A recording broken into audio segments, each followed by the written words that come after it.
Warning: the following reviewer takes no prisoners when it comes to bashing games he doesn't like, even if they're the most popular game on Earth. Fanboy discretion is advised.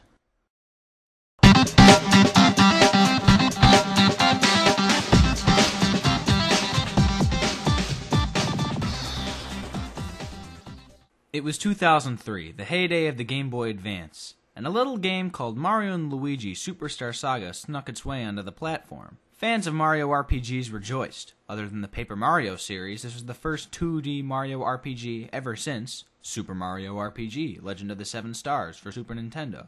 Well, other than the game's apparent bean fetish, it was actually pretty good. The battle system from the other Mario RPGs was intact, using rhythmic button presses, and the new Bean Kingdom was actually quite an impressive addition to the Mario universe. For a title that seemingly came out of the blue, it did incredibly well. And of course, when the title hit Player's Choice in 2006, we knew a sequel was coming. That sequel came in the form of Mario and Luigi Partners in Time for the Nintendo DS. When I first turned the game on, I noticed on the title screen that the colorful sprite style of the first game was mostly retained. However, the DS has two screens, and much better graphics. The sprite animations are just a bit smoother than from the first game, more special effects are used, and double-screen attacks are regularly used in battle. However, the DS being a 3D-capable handheld, much more could have been done with the game. For example, some special attacks swapping into the third dimension, maybe a 3D race stage, whatever, just as something to remind us that we're playing a game from this generation, not last. Chances are, if you're playing a Mario RPG and in a sane state of mind, you're not playing for an epic story. Don't expect an Italian plumber to star in a story on the level of Knights of the Old Republic. For what the story is, more or less a placeholder to keep you going through the game, it's good enough. Professor Egad from Luigi's Mansion builds a time machine. The princess, knowing her, insists on going off on a time-traveling journey to the Mushroom Kingdom's past. Coincidentally, the evil alien Shroob are attacking the past Mushroom Kingdom directly in the era that the princess decides to travel there. Long story short, it's the same way every other Mario game starts, except that she's been kidnapped by aliens this time instead of Bowser or, when the devs are a little bored, Donkey Kong. Playing as Mario and Luigi, it's your job to rescue the princess, bring her back to the present, and avert a time-altering catastrophe that could result in the Mushroom Kingdom ceasing to exist altogether. You know, just another day at the office.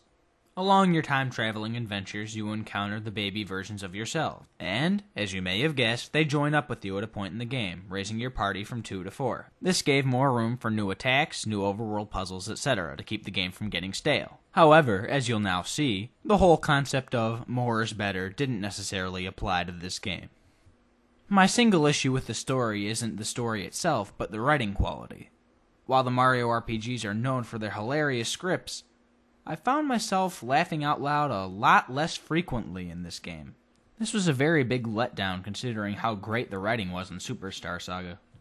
Apparently noticing that their writing wasn't as funny, Nintendo decided to resort to slapstick most of the time. Many of the scenes involve the babies teetering on high edges with the brothers spazzing out below, or Luigi falling flat on his face. Again, and again, and again! There's only so many times you can pull off the same act, and Partners in Time kind of wears out its welcome. In all other respects, though, the story fits the game like a glove, a light frosting with the gameplay being the core. Sadly, the gameplay is where I have my main gripes, as you'll see. The gameplay's overall feel is more or less the same as Mario and Luigi Superstar Saga. You wander around on an overhead view world map, doing different things, jumping around, solving puzzles, hitting blocks to get items, and running into enemies walking around the screen. Also, Partners in Time's battle system is much like Superstar Saga's.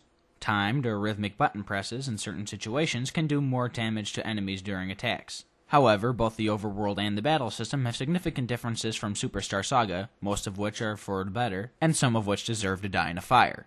The one thing that kept getting on my nerves in the overworld is that you control the babies in a very awkward way. To take control of them, you have to have Mario and Luigi throw them off their shoulders. This lets them walk independently of Mario and Luigi, letting them do certain things on their own. For example, hitting things with hammers, drilling underground to find hidden objects, etc. In other words, all the things the Mario brothers could do themselves in the first game. I don't understand why you have to go through all the trouble of sending the babies off your shoulders, having them climb into some remote region of the overworld map, and then having to do the tasks that Mario and Luigi were perfectly capable of in the first game. Another gripe I had was about the overworld in general.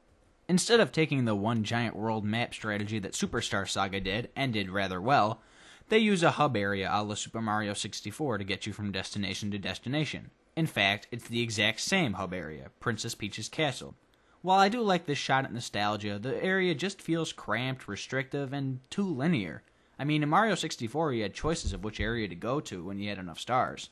Here, it's more or less a game of Where's Waldo, waiting for the princess to get sucked into another time hole as soon as you save her and having to follow her there. It's more or less an unpleasant slap in the face reminding you that you're not in an open world, you're playing a game. Another odd choice on Nintendo's part is that they assign the baby's controls to the X and Y buttons, just like how Mario and Luigi's are assigned to A and B. So if you want to jump with the babies, you're going to have to press X and Y.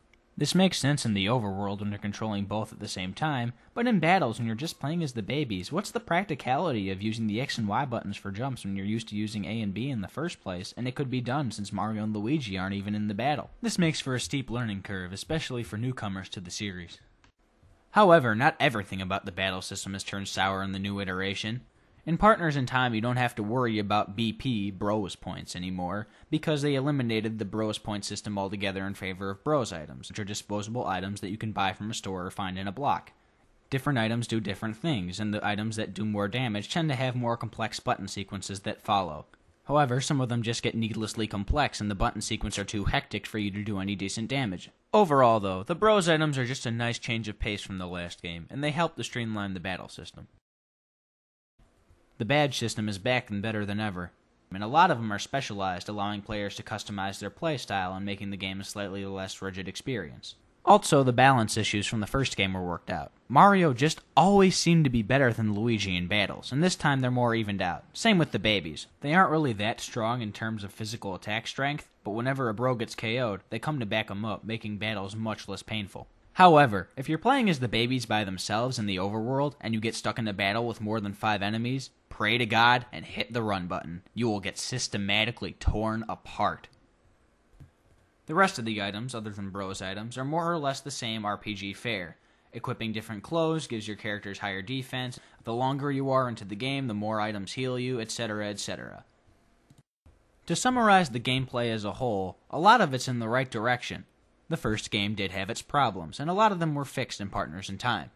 However, a lot of it just seemed unnecessary and ended up more or less just being a gimmick to promote the presence of the babies in the game. And to be honest, if a baby version of the main character is your selling point, then you've got a problem. Alright, time to shut myself up and end this review. Mario and Luigi Superstar Saga is a great way to get introduced to the Mario RPGs. It doesn't have any requirements that you have to know before playing it, such as story continuation. And the controls are easy enough to master once you get past the fact that some of the Bros items combos are completely insane. So, if you're looking for a good way to get into the Mario RPGs, or just looking for a fun Mario game for a road trip, I'd recommend checking this out. However, if you're looking for a follow-up that was just as good as Superstar Saga, you're sadly not going to find it here. Hey, I'm the Moogle King. This is Sound Off from Insider 2. Thanks for listening.